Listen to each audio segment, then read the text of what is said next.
I don't think you're crazy to expect a man or a woman to check in on you after you've gotten intimate with him or her. I'm not talking about relationships which is a one night stand or where there's an understanding that this is just going to be casual things. I'm not talking about you. I'm talking about people who are getting into any kind of relationships or who are in a dating phase, or if you are in a toxic setup where somebody's constantly coming in and out.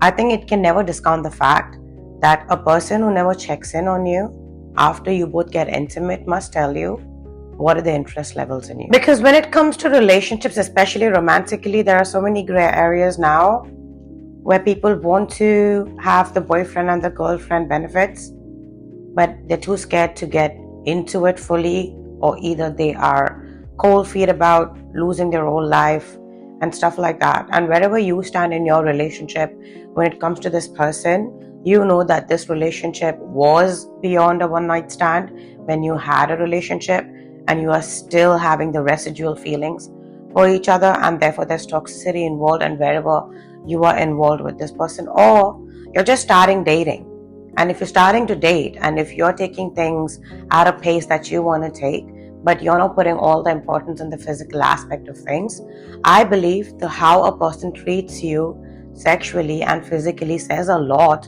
about how they feel about you, even if they're not putting it in so many words. And by now, you and I need to understand how this person is treating us in bed and sexually and intimately, and how much is this person involved after you guys do the deed, and how much is this person interested in you after you both have sex, be it for the first time, be it for the 100th time, or be it in and out.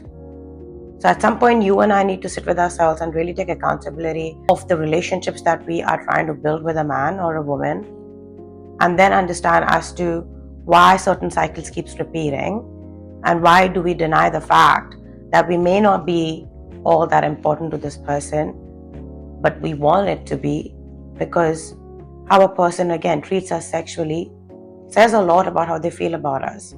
But we wait for them to say it in so many words. And why do we wait for them to say it in so many words? Is because we are not able to face the fact that we may just be a sex thing for them. We may just be a FUCK thing for them. We may just be a physical thing for them. And when we look back, these people may be one of the most important people that were in our life or are in our life, but we are not ready to face the fact that we are not important in their life. And nobody can tell you that. Your best friend can sit with you and tell you, your best brother can sit with you and tell you, yo, this chick is not interested in you, this guy is not interested in you, but till you don't see the fact that you are unfortunately just a side thing. And I hate using these modern terms, but that's what people get now. Because unfortunately, we become sides when we didn't even ask for it.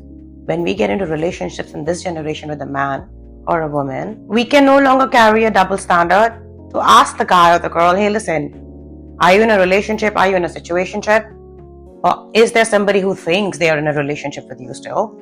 Or do you have a sex fix with somebody else? Because if somebody has constantly somebody around them as a man or a woman to fill the void, but they're still starting to date and date seriously, so they say, I don't know how much I can trust a man or a woman, of how much are they going to stay committed to me if something goes wrong.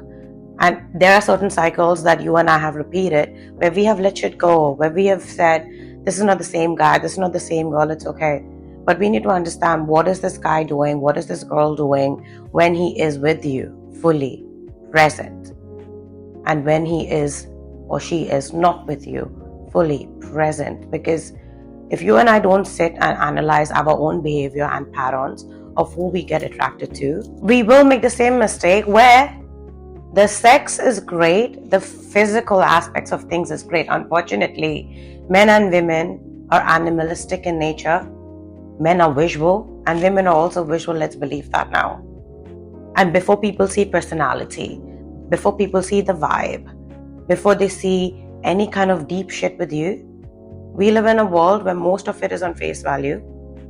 And even if the relationship is amazing, how many times have you or me or friends, somebody we know have been in great, amazing relationships, and the woman has gone and cheated?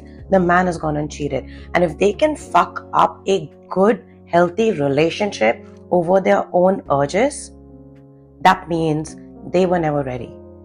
They were never ready for a relationship as such. And they normally put the sexual health of the relationship on the top. And you as a man or a woman either knew that or you didn't know that while getting into a relationship with this person. But whatever it was, you got in with an intention of being committed to this human being. But at the end of the day, we live in a world where sex is so important, and through sex, everything gets blinded. If the sex is great, a guy will let go of all the bullshit a woman can do. A woman will let go of all the bullshit this guy can do.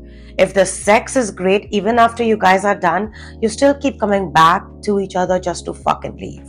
Even if you guys once had a history, and I'm talking about relationships where you were serious, every relationship where you got in with pure intentions. So you're not somebody who can be friends with your exes. You're not somebody who can be friends with benefits with your exes. Not talking to you. But if you're involved with somebody who's constantly doing that, how is that going to work? So if you are getting into any kind of partnership, there's never any telling that it is going to turn out to be this way, because you are no fucking psychic.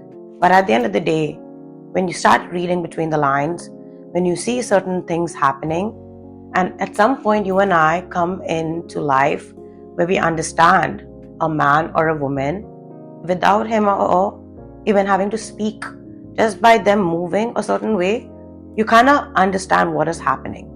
And as soon as you see that red flag, you still are not ready to leave. Why? And then you start to blame this man or this woman for your own hurt. But if you go back and think you allowed it because they are just being true to their skin, they're just being true to who they are and who they've always been. But what about you? Because how you feel about this man, how you feel about this woman, they are not able to resonate with it. Because nothing was deep for them. Nothing has been deep for them. Nothing will ever be deep for them with you. So every time you try to make them understand you are your most vulnerable self, and each time they come in and out of your life or they are in your life, you're breaking yourself down. You're showing them a side of you which is so close to your heart, to your trauma, that the world will never see a side of you that someone like this sees. And your rejection problem, your abandonment issues intensifies. You feel like shit because you're expressing all these feelings to a person who don't understand feelings. Nothing is deep for them. Life is not deep for them. Therefore, sex is not deep for them. So for them, anyone can touch and go. And they're okay with sharing their bodies with whoever whatsoever. And by sharing their bodies, even with you, sex is never going to be meaningful for them with you. And if this is the most important person for you, sex is sacred to you, spiritual even, for them it's just fucking go. And therefore when you constantly worry yourself and think, I've been in your place too, that is one of the most demeaning and degrading thing a man or a woman can do, when they invoke feelings in you, when they invoke hopes in you, and this is a man or woman who you have history with, who you have present with, who you have feelings for, and who you have conversations about wanting something serious and important. So if this person is saying something that they want something with you, but their actions completely switch up soon after you have sex, firstly, how is the sex? Are they just concerned about them getting off? Firstly, you know exactly where you stand on that.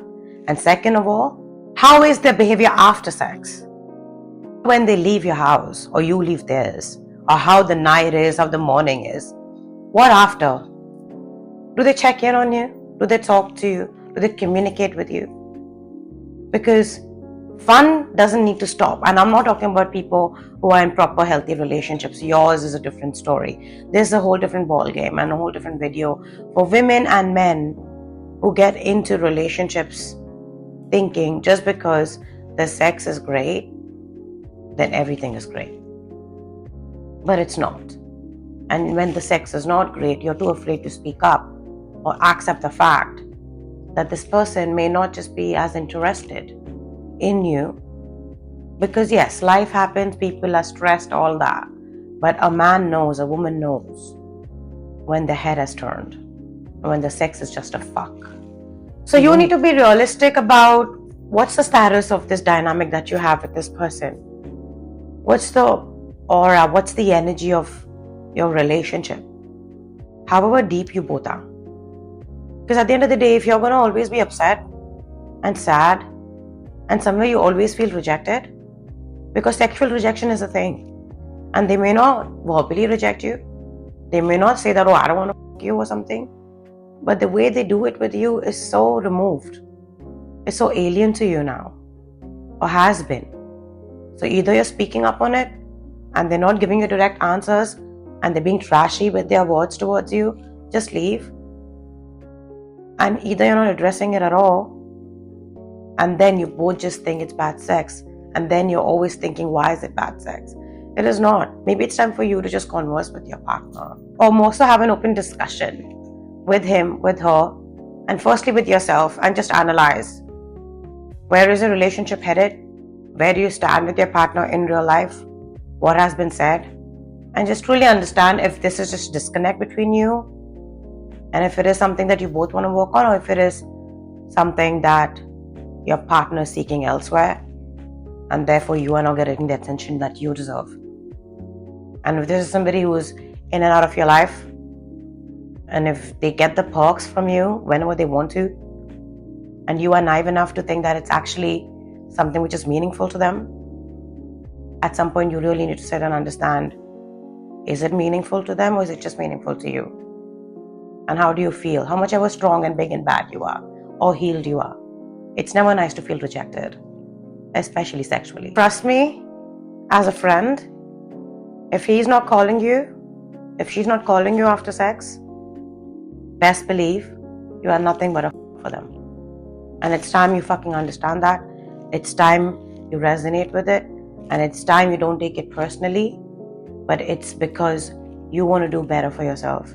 And you finally have decided to break the pattern of just not idolizing somebody when it comes to sex, but also understanding that you deserve the respect and reciprocity in bed, sexually as well, and after that as well. And if that's not happening, then you better pick up and leave, because you deserve somebody who gives out how much you give in. And if you constantly are just giving out and letting people in, they will come in and out as they please, and you'll constantly feel less than. And that's not a nice place to be. Because for some of us, sex is sacred. It is spiritual. It is with somebody who we share real emotions with. So when people like you and I are treated like those 90% of people that they have been with, who let them in and let them out as they want to come in and go, we are not those people. So it happens to us. It's harder for us to get out of the mind space and to allow somebody in sexually again. So we need to put in the work within ourselves and do the healing work that's needed. Try to break the pattern until we break the pattern, to really understand, just because somebody says some things does not mean they mean it. And when we see something, that's enough of an answer, because not everything will be worded out, because everything will not be said by them. Because it's not that serious for them. It wasn't serious for them. It is not serious for them, because they do not take sexual exchange seriously. And if you got involved with somebody, or you are involved with somebody who does not take it seriously, and you do, there's a disconnect right there.